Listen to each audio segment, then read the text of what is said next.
Good morning, good afternoon, good evening, depending on where you're watching us from. My name is Ruben Siso, and this is Niwezeshe Talk Show. And of course, today we are talking about youth unemployment. What are the issues around youth unemployment? What are the causes of youth unemployment? And what exactly can we do? Whether you're the youth watching this from whichever part of the world, we are talking about Sustainable Development Goal number 8, decent work and economic growth. So to help us understand this, for quite some time now, we've brought you a number of guests on set. We've brought you employers, we've brought you HR practitioners. This time around, we are bringing you somebody from the academic world, a lecturer by profession. He is a doctor. I'll let him introduce himself. But before that, just to help you understand, we want to dissect the whole issue of youth unemployment. What are the statistics saying? How bad is it? And is there a possibility of remedy at the end of the day? Karibu sana, Daktari. Thank you. Thank you very much. If I may begin by introducing myself, I am Dr. Sylvester Odanga. I'm a lecturer in the University of Kabianga, where I am lecturing in educational psychology, guidance and counseling, and also life skills. Apart from that, I've been a mentor to very many youths. I am a pastor also, pastoring in a church, and I'm a life skills expert. I've tried to train many young people in various life skills, including the life skill of simply how to get a job. I'm a professional counselor and a few other things beside that. Right. So that will do for today. All right. Yes. Probably, if our director allows that, later on, we will look at a few of those things. Yes, we can. But talking of youth unemployment, yes. Daktari, how bad is it? How do the numbers look like? What are the statistics? It's pretty bad because, for example, in our country, Kenya, 75% of the population are young people. That is people below 30 years old. Actually, when you go to 35, it's now 80% of the population. But 75% of the youth are unemployed. So we are looking at 75% of the 75% of the population of the country is actually unemployed. This is a huge number. Many people have called it a ticking time bomb because our universities and colleges and other institutions are churning out graduates every year. Even the other day in Kisumu, the city where I stay, I think there was a graduation. I saw some people walking around in town in a graduation gown, feeling very happy. But on the other hand, I'm wondering, they are feeling so good today, 3 months down the road, 1 year down the road, will they be equally happy going to work? Or they'll be looking at the photographs they took at their graduation. So it's a pretty dire situation because 75% of the population is youth and 75% of those youths are unemployed. And that's pretty serious. From where you sit, yes, what are the causes of youth unemployment? And of course, we know, corruption, nepotism have a role to play in our current society. Yes. From where you sit, what are the key major causes of youth unemployment? Apart from the ones you mentioned, I would go into others that probably are within the control of the individual. When we talk of nepotism, we talk of corruption, those are things that are done to you. What about the things that you yourself, you do? And here I begin by looking at the courses that sometimes young people choose to do at the higher levels of education. Some of those courses are very sexy sounding names, but their job prospects are close to zero. And they pick them because they have these great sounding names and they have names that fill the mouth like the proverbial dry meat.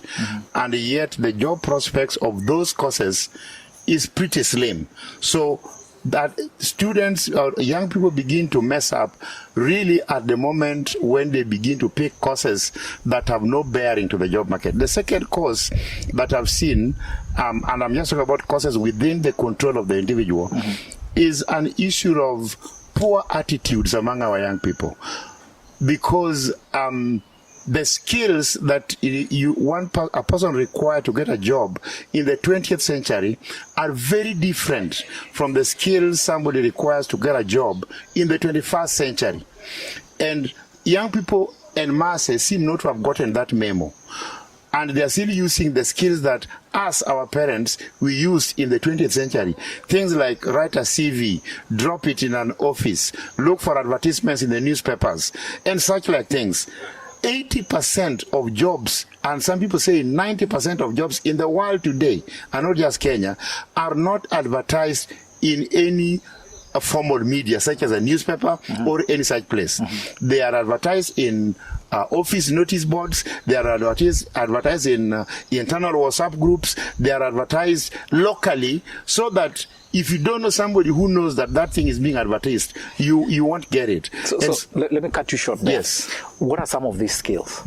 Some of the skills that the young people need today to get jobs are really personal skills. First of all, we have personal skills. Then we have soft skills. Then later on, we have technical skills. The technical skill is really how to do. Yeah. You know how to do it. If you're a teacher, you know how to teach. If you are a plumber, you know how to plumb. I don't know if there's such an English word. And then beyond that, now you have soft skills, which go to how you relate with people. There are issues like communication. Do you know how to talk well with people? Do you know how to approach people when you are somewhere? Will people like you? What is your likability index? Will the people who know you like you? Because nobody can give a job if they don't like you.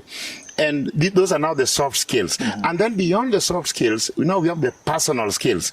Personal skills are things about your self-confidence. Are these the same things employers call interpersonal skills? Interpersonal skills, not those are soft skills. Okay. But the personal skills like self-confidence, self-respect, self-esteem, how you see yourself, those are things that you just have within you. They are actually the ones that make you be able to express the interpersonal skills. And the interpersonal skills will now give you an opportunity to be able to use your technical skills. Okay. Yeah. And in the 20th century, if you have technical skills, not very many people cared about your interpersonal skills, for example. Not many people cared whether you can talk with people, whether you come to work angry and you leave the work even more angry. But today they do. They are concerned about the atmosphere of the workplace. And they may decide this is a toxic person. And toxic people, you meet them, and within 15 minutes, the toxicity is oozing out of them. You can tell. You can tell this is a highly toxic person. So those are now interpersonal skills, which we call soft skills. Moving on to the personal skills, which are really how the person is, how the person views themselves. And yes, you can ask the next question, because I think I may be going overboard. No. You've given us two causes. Yes. I was waiting for the third one and the fourth. Yes. Because, of course, you've given us, the skill mismatch is what you're trying to allude to. What role does the young person play in being unemployed, in terms of their attitude? Yes. In terms of their perception, in terms of their preparedness? Yeah. Right from university. Yes. Yeah, but actually that's now what we are talking. I've not yet reached the place of skill versus job mismatch. That is actually my third point. And my fourth point is about the low job market. Generally, we don't have very many jobs. But you have talked about the role that the young person plays in whether they get a job or not, their level of preparedness. And this one actually goes to many young people when they are in college and then universities.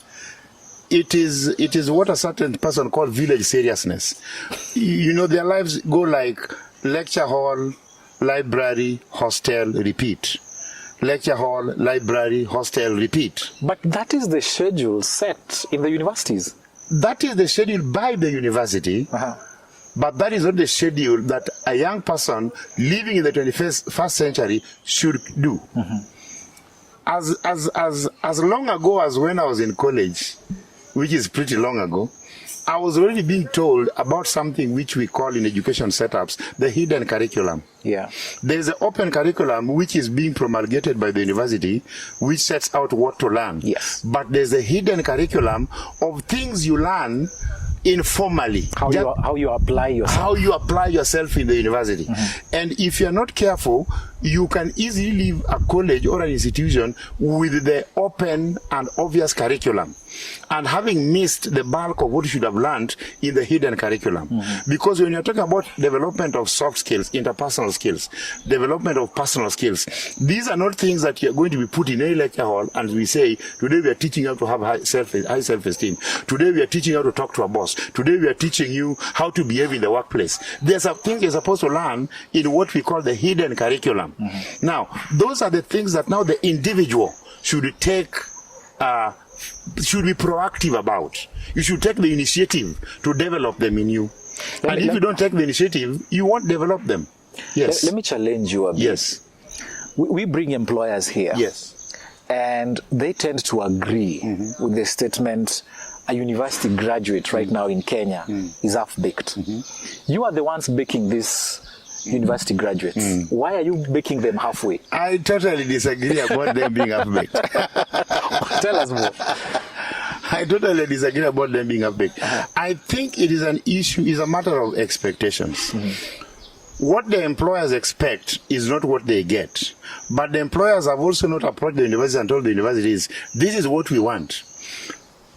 For example, if I'm a lecturer in the Faculty of Education, is there any organization of teachers, be it Kenya Secondary School Heads Association, which has sought audience with VCs and other people in places where education is being taught and told them, these are the kind of teachers we are looking for? If we are having some industry leaders, some people from the corporate world, from companies, have they ever approached even a single university and told them, these are what we are expecting? And of course, our universities also, I'm sure they'll also argue that even the university should have approached them. So it's a case of, does the egg come before the hen or the hen comes before the egg? In any event, both sides have failed.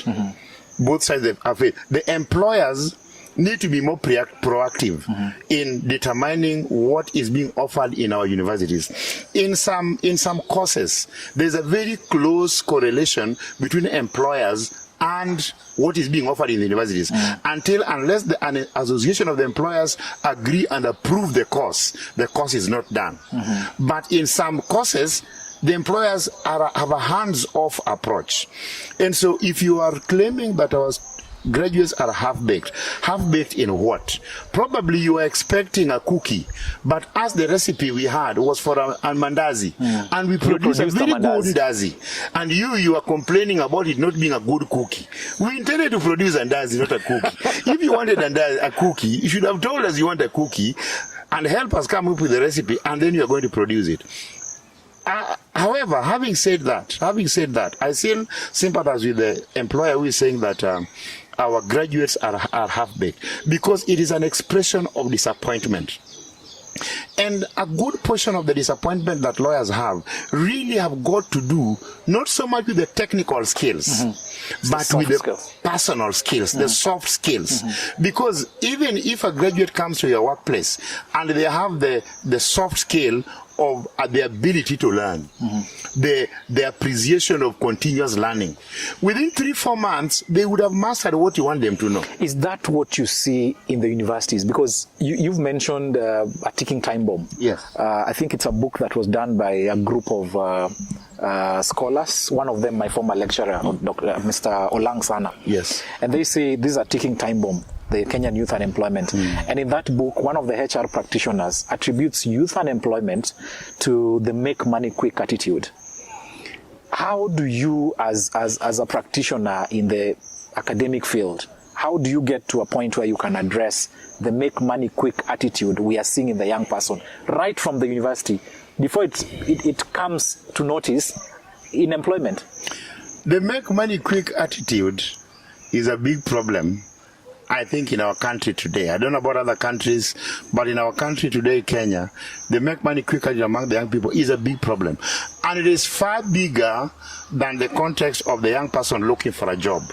Because the make money quick attitude got entrenched in Kenya as a direct result of corruption. Young people were able to observe people who are poorly educated, not having any real job, suddenly making millions and becoming super rich. And so this got into them that, why do I have to take the long process when there seems to be a short process somewhere? And the make money quick attitude is not only in employment, it is the same thing that is driving young people into betting. Our young people are heavily into betting because of this thing about make money quick attitude. Because Daktari, they see it work. I mean, a young person sees somebody who never used to have that much wealth. Today they are an MCA. They've made it in life. What role models, what kind of role models are we having for our youth? That's why I'm saying it is a whole societal problem. It is bigger than the young person looking for work. It is a whole societal problem, so that to correct it will require a whole cultural reboot, which I don't know if it is possible to do anytime soon. And that's why we just wish to bring it back down to the individual and let the individual know that, yes, that is our culture, but do you have to do that? Because in the long run, the make money quick attitude is not sustainable. Look at all those people who made those quick monies. It is not sustainable in the long run. It seems to hurt them along the way. Some of them are sustainable. Is it? Some of them are Is sustainable. Look at our political scene as we speak. Look at a majority of people who are vying. Do they have wealth that is not sustainable? I don't know. I don't know whether it is sustainable. Because remember, when I look at our politicians, I want to look at them wholesome. And when I look at them wholesome, I see people who talk so energetically on rallies, but the moment they are found in a problem and they're supposed to appear in court, suddenly they are in hospital.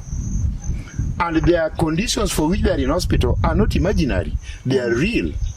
And often you find this person who was shouting inside of the other day is on 6 different types of medication. Let's talk solutions. Yes. Let's talk solutions. Yes. So the youth is still unemployed. Yes. You are still a lecturer. You churn, I think, 6. What are the figures again? How many graduates do you churn every year? All our universities in Kenya combined are churning more than 10,000 per year. Let's just begin from there. It could be much more. So but it's a huge number. So then, what can we do? What can we do? Yeah. What can we do? First, I believe those of us who have gone ahead of these young people should reach back and teach them that there is a better way of making life than probably they may be seeing in the media or through our politicians that you have alluded to. And this is where mentorship now comes in. You know, Denzel Washington said, each one teach one. Yeah. If we can reach back and teach some of the people who are coming within our spheres of influence and mentor them and show them that, hey, it is possible. Don't give up on getting a job. Don't give up on making a source of income. It can be done, and this is how it can be done.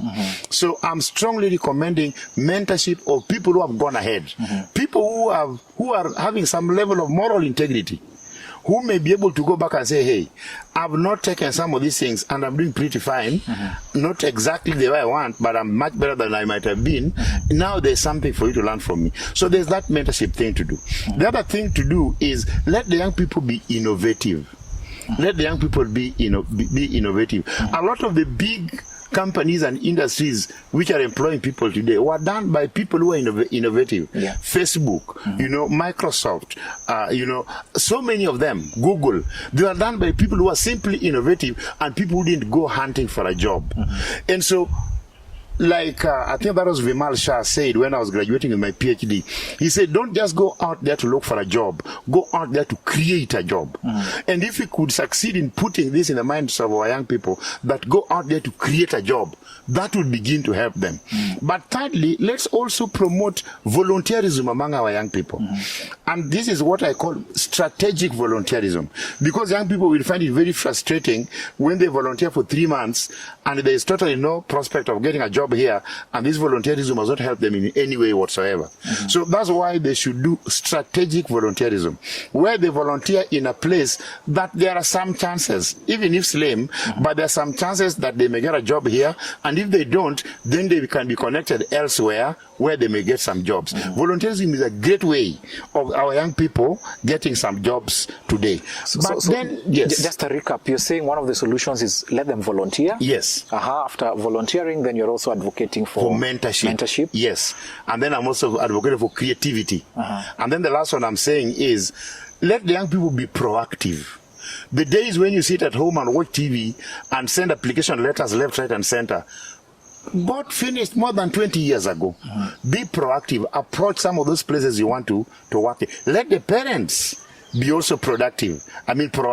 Let them approach some of those places because the parents know how to talk to the bosses in those places. Young people may not know how to talk to the bosses. A young person may go to a boss and begin, Sasa, Niaje, Niambie, Mambo.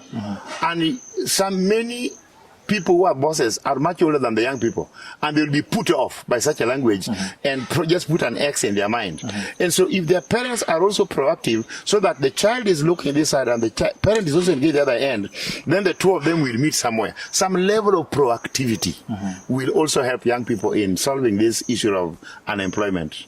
And of course, when you talk of innovation, you as academicians have a role to play in shaping the young person to be innovative.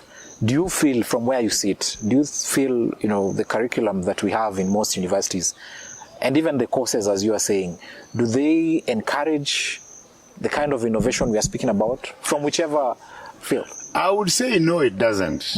I would say categorically no, it doesn't. The problem I've seen is a funny thing I've seen in our universities, that finally when a person is graduating, they are given the power to read and write.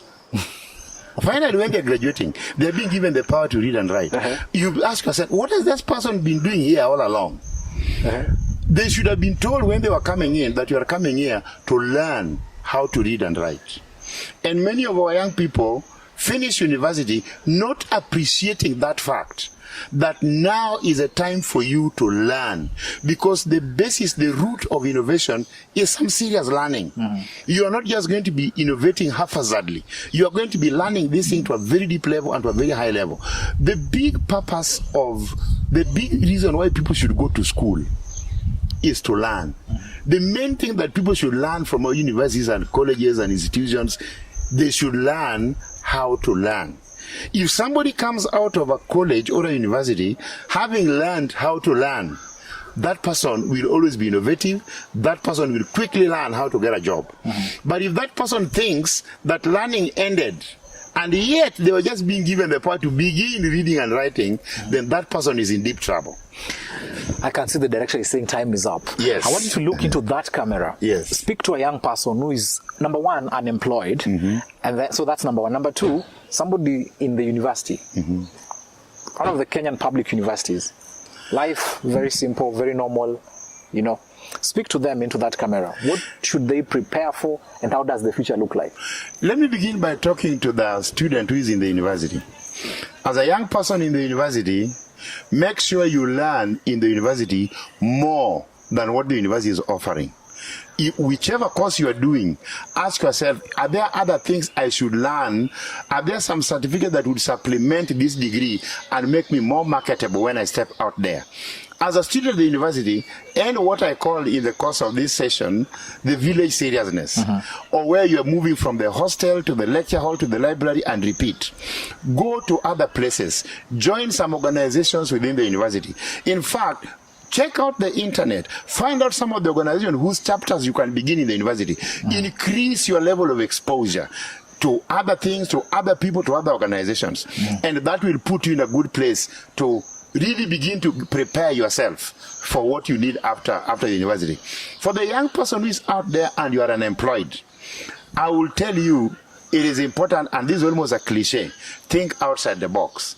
The box can be your degree, the box can be your diploma, the box can be what you have been trained in, the box can even be what you intend to do. God doesn't have to bless you in the way that you think and expect him to bless you in. He can bless you in other ways, but he'll only do so if you are open to those other ways. So begin asking yourself, today, in fact, after watching this show, I'll encourage you, just go and write on top of a piece of paper how I can get a job, and force yourself to write 10 things you can do to get a job. And then in the next 1 week or 2 weeks, do those 10 things and check whether any of them has worked or not. Then you can write others if none of them has worked. Everybody who has done this exercise never reach 100 things before they get a job. So thank you so much, and I think that is what I would be able to say to you today. There you have it. You could have only gotten this at Niwezeshe show, not anywhere else. And when Daktari here tells you about 10 or 5 things to do, at least he's not telling you click the next page or number 4 will surprise you. He's telling you factual things. Daktari, by the way, we are expecting your book. Yes, I'm writing a book on how to get a job. Should be coming out before the end of the year. And so when it comes out, a lot of these ideas and a few more will be clearly put forth. I want to help young people so that they know, number one, you don't just need a salaried job where you wake up in the morning and go to have a job. Even self-employment, that is a job. Volunteerism is a way of learning great things that can make you have a job. If you can't go, instead of going looking for a job, some of you, why don't you just create jobs for other people? And when you create jobs, begin by creating one for yourself. Then you can create for others also. Begin by creating one for yourself. Thank you so much for watching. This is Niwezeshe Talk Show. It's been an honor sitting here with one of the most really brilliant brains, not just in the academic world, but in the entire conversation about youth unemployment. The ball now is on your court. It's about what can you do with what you've been consuming for the last 4 years, for the last 8 years. Can you start reproducing? He's also talked about innovation, quite a number of good ideas that you can start off. Thank you so much. Remember to follow us on our social media platforms. And I've been your host, Ruben Siso.